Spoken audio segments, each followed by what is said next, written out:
channel. This is something different this time because we have a little bit of a vlog, which I didn't have in a while, and we have a few things to discuss. So I'm recording this live right now on my stream. If you want to join us, you're more than welcome to do so. Every weekday from 8 a.m. East Coast time, we are starting with Mole in the Morning and Gaming News, talking about like all the things happening in the day in the gaming industry, watching some trailers, and then we are playing some video games, as I know, crazy. And yeah, we are live right now. I know when you were seeing this video, we will probably not be live again, but we didn't really had like a vlog in a while. And I think now is as good as any. Now is as good as any. So first things first, if you have missed it, a quick reminder, I would take a vacation. Content creators taking vacations. Yeah, they do. Especially I do. And my vacation will start in about a week on the 15th of July. That's a Friday. That is where I will have my last streaming YouTube day. And then for 2 weeks, which is till the 1st of August, I'm gone. Not quite. There will be some YouTube content in between because YouTube is a little bitch and they like to punish you with the algorithm. If you're not posting anything for 2 weeks, YouTube will be like, whoa, what do you think you're doing there, pal? Right? So there will be some content in between.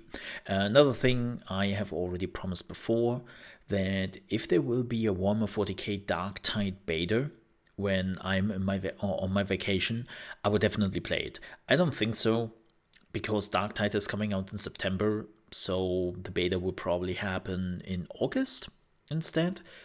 But if that happens, there will be content. Believe me, there will be content. Yeah. So yeah, my vacation is coming up. It will be for 2 weeks. I will use the vacation just to recharge my batteries, just take a breather, relax a little bit. I will also think a little bit about what I want to do with my channel, where I want to go with it, what are the games I want to focus on for the rest of the year, planning out a few things. This is all happening behind the scenes, and you will only see the results, so to speak. But that is coming up soon. So that is the most imminent thing I wanted to talk about. Now let's talk about a few things which are in and far between. Like, seriously, what I'm talking about now is like the long plan, the long game. This is not something which will happen in the next few weeks, days, even months, right? This will take a while. So first things first, as you might have noticed, as somebody who has been following me around for Lost Ark, I have been moving on from Lost Ark a little bit, and I think I will make a separate video at some point about it, but I have multiple issues with the game right now, and it makes me sad, because I have been looking forward to this game for 7 or 8 years, and now I've reached a point where I feel a little bit burned out about it, and where we have seen that I have been cutting back on Lost Ark videos quite a bit, which is unfortunate because they're still creating a lot of views on my channel and they're bringing in still a lot of people in here, but I personally have just reached the point where I'm like getting less and less interested in the game. And this is also something to do with how Amazon is handling some of the things. Not fully blaming on him. I think they have been doing so far a pretty good job with it. But there are just a few things I would have seen to be handled better, and they did not.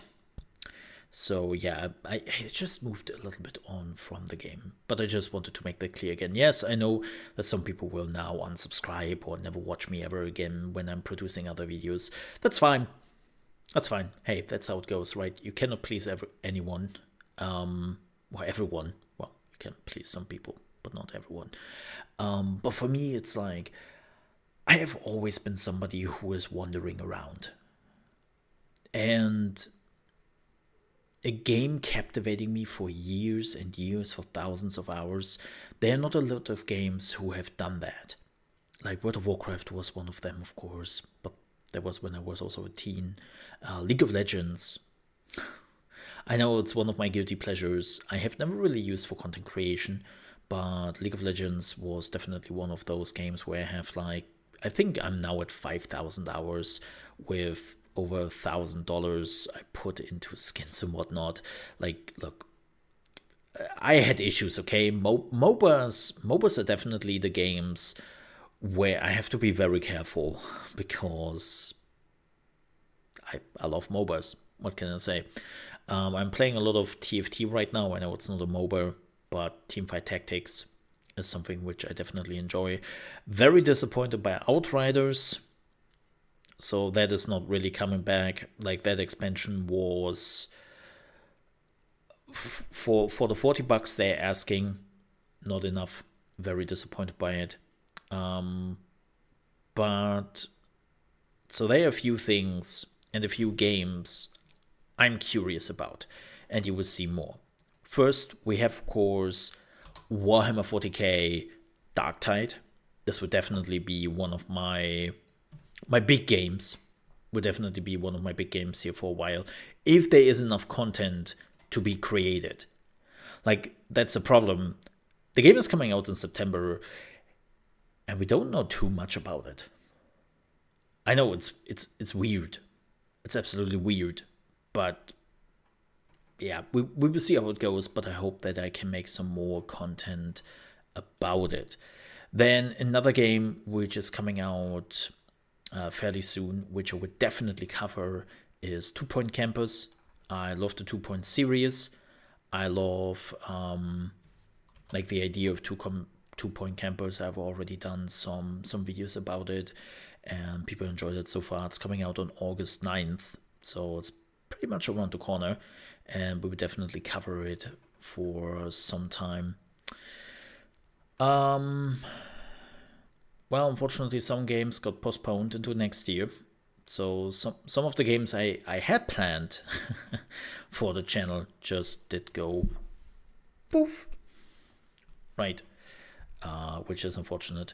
Victoria 3 is still something I'm looking forward to. Like, that is definitely a game which is on my list, which I'm hoping to do more about, but we will see how that goes. Same goes for Marvel's Midnight Suns. I'm a bit careful now about the game, because the game was announced. Then they pushed a lot of content for it, right? There was tons of information. They were doing like a lot of marketing, and it was like, oh yeah, oh, this is amazing. Oh, I love this. And then they disappeared for literally a year, I think. And now the game is coming out in October. They gave us one new nonsensical trailer a few weeks ago, and then they disappeared again. And I'm a bit annoyed by this. Yeah, I'm really a little bit annoyed by that. Skull and Bones will get a re-reveal tomorrow. Well, it will already probably happen when you see this video. I might actually do a reaction video and we'll see how it goes. But I will be brutally honest here right now. My expectations for Skull and Bones, after we have already seen leaked footage, after we have heard about how this game came together, and Ubisoft in general right now, like, my expectations are like this. It's minuscule. Like, I have to find my expectations for this game, which is good, because maybe I will completely get surprised by it. I will see it and I will think, whoa, this is amazing, right? Then Hogwarts Legacy is coming out by the end of the year, so that is definitely something I'm looking forward to. Slime Ranger 2, would like to make some content to it. I know that the Slime Ranger community is very, very ravenous when it comes to that. And I like the first one. So I might looking forward to it. I might check out the Ghostbusters Spirits Unleashed game whenever that is coming out. And yeah, like there's some surprise games I'm looking forward to. Right, we still didn't had our big surprise of the year game. I think V Rising was pretty close. I think V Rising was one of those games which was pretty close to whoa, nobody saw that coming. A little bit like Valheim last year, and like we have always this one game nobody saw coming, and getting just completely surprised by it. But I think we haven't had that yet. Yeah, I think we didn't have that yet. And so we will see with the content. Like there's tons of content coming. I just have to figure out what I want to specialize on, where do I want to put my energy into, and that is something actually I will think about when I take my vacation. So it will be really helpful. But Warhammer 40k Dark Tide is definitely big on the list. All right. Now there is something else I want to talk about, and this is specifically streaming related. As you maybe know, I started out as a live streamer. Yes, I did some YouTube before that, but let's not count that one. But I started out as a live streamer 7 years ago, nearly. Yeah, 7 years ago, and I started on Mixer, aka Beam. I was not a Twitch streamer. Like my biggest problem with Twitch was always I hate Twitch. The platform, mostly the community, like the pressure which is just put on everyone streaming there, and like there's so much going wrong with this platform. I'm actually still impressed that it still exists. Like I know it sounds crazy, but I'm really surprised by that. And when I looked for like, hey, I want to do the streaming because live content is really what I'm good at. Like cutting and mixing and doing multiple audio takes and whatnot for YouTube. I don't like that. That's not my area of expertise. I'm a live performer, right? And this is why live streaming is so important to me. And Beam/Mixer gave me that opportunity, and I was actually that lucky that I became one of the biggest streamers on Mixer. And I know there are enough people out there who are always laughing when they hear like biggest streamer on Mixer, what, with 10 people? I'm like, no, I had multiple times over 1,000 people watching. I had viewers the size of the 0.01% on Twitch. Yes, the whole platform was much smaller than Twitch, but for most streamers it didn't matter because they were seen. Like I have seen so many Mixer streamers who build up their brand, who really got into the streaming world, and now they are back on Twitch for 2 years, and they achieved nothing. Zero. And they came in with all their expertise. They came in with all their partnerships, with all their sponsorships, and most of them dropped out. Most of them realized they cannot continue this anymore. And this is one of the reasons why I will never go to Twitch ever. It's a graveyard for small streamers. And there was actually, if you've missed it, Zach Busy? Is his name really Busy? I'm always saying, let me see, what's his name? Yeah, Zach Busy. Bussy? I'm sorry. I look, I seriously mean it. I am so sorry if I just butchered your name. I'm truly sorry. I never mean that. But I'm horrible at names. But he posted a super interesting table of information regarding live streaming in the first half of 2022 on Twitch. And it really shows you how effed up the situation on Twitch really is when it comes to be like one of the smaller streamers there. Let me show you this. So this is the tweet. In the first half of 2022, Twitch had over 15 million channels go live at least once. 11.11 are affiliates. 0.3 are partners. Like, that's crazy. And this is where it gets even more crazy. An average of 6+ viewers, 6+, not 60, not 600, but 6 viewers is already top 21%. If you have an average of 26 viewers, you are the top 5% of Twitch. The top 5.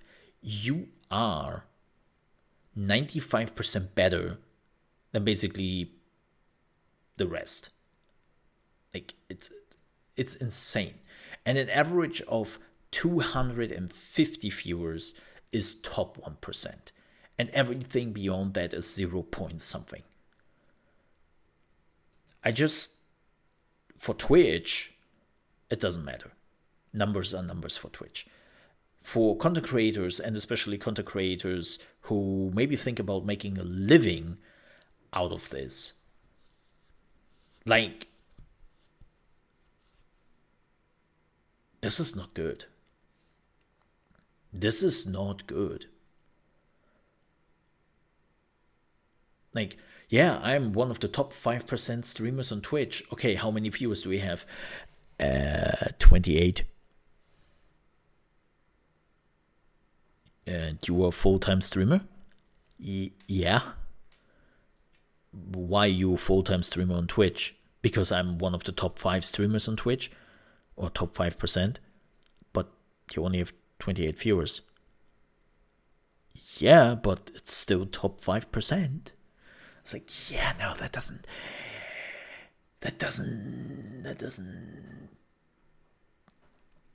you know? And don't get me wrong, other platforms have similar issues.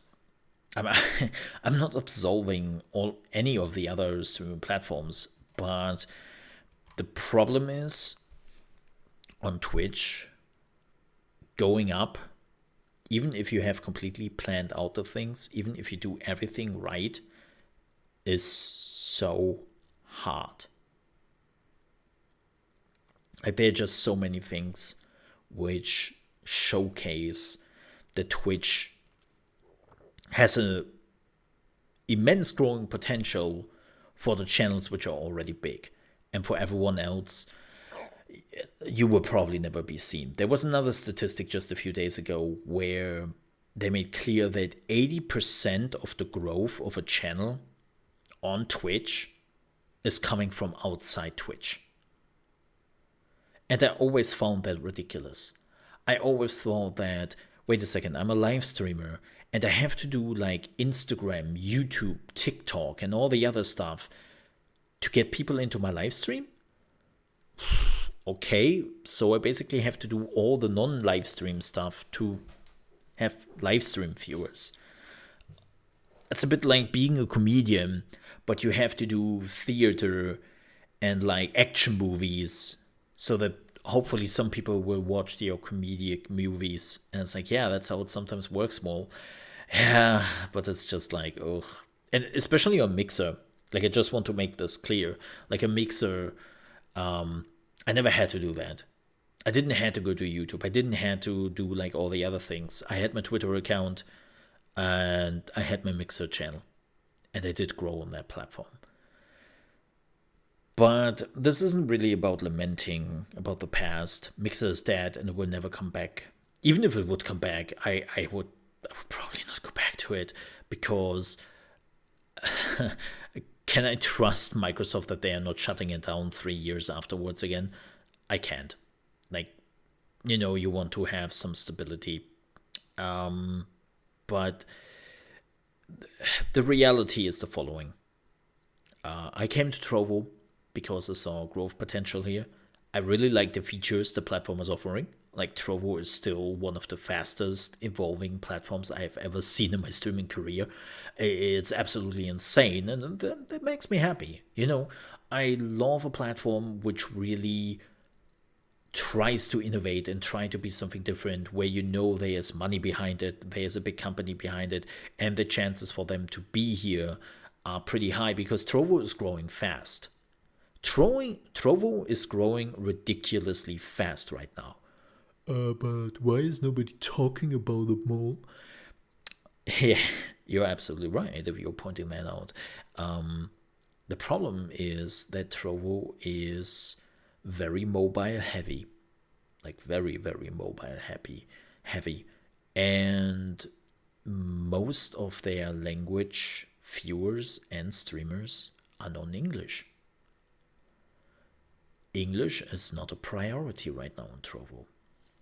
And I have been on Trovo for 1.5 years. And I have to say, I am disappointed with the growth potential and the growth here in Trovo, which has been really, really unfortunate. And I don't really see Trovo to get better than that anytime soon. Like, I truly believe that Trovo will grow,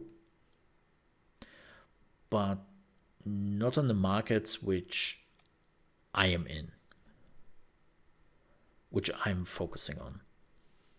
And that is a bit unfortunate. So the point I want to make here is, long story, long-winded talk, short story. I'm giving probably Trovo till the end of the year. And then I might have to make some decisions regarding the live stream and where we are going with it, and so on and so forth. Because, as I said, Trovo right now is... my Trovo channel right now is stagnating. And has been stagnating for most of the time. And I already invested 1.5 years here. With some... this is the reason why I still somewhat believe in Trovo, because I have seen rays of hope here and there. I have seen moments where I was very confident about what to do with the numbers and what to do with streaming. But things have to move now. And they move on YouTube. Like, we have done some sporadic YouTube streams, and I had 6, 7, 8, 9 new people just coming in one stream I have never seen before in my life, who are not subscribed to my channel, and who actually found me and wanted to watch. Right? Like, it clearly shows that there are people who want to watch certain games on YouTube's, and they're coming in. They will not stay. I'm not saying that every person who is coming in will stay with your channel. They don't, right? Probably most people will see me and think, whoa, who's that boomer? Oh, that's rough. But the reality is, I had already more people wandering into my channel on YouTube with just a sporadic stream here and there than I had sometimes people wandering into my channel on Trovo in 1.5 years. And if you see those numbers, and numbers don't lie, then you realize very quickly, whoa, there's something not okay here, right? So probably at the end of the year, I will make some decisions with streaming on Trovo. And depending on what the numbers say, I will make a decision on where to go next. But yeah, those are the things which are basically going through my head right now, which are important and which are on the table. I know this, some of this sounds a little bit very negative, which is not my intention. I just, I'm not like to beat around the bush and be like, oh yeah, everything is great, this is fine, and the house is on fire, right? I don't like that, and I don't like to let that happen. So yeah, I just wanted to talk about it. I just wanted to bring it up, and then we will see how it goes. But with that said, thank you so much for watching. I would not ask you to like and subscribe and all that, because, to be honest, this is just a vlog. This is just for people who are watching me anyways, to get you updated on what is going on, right? And yeah, that's what I did. So again, thank you so much for watching. I see you next time. Stay safe. Bye bye.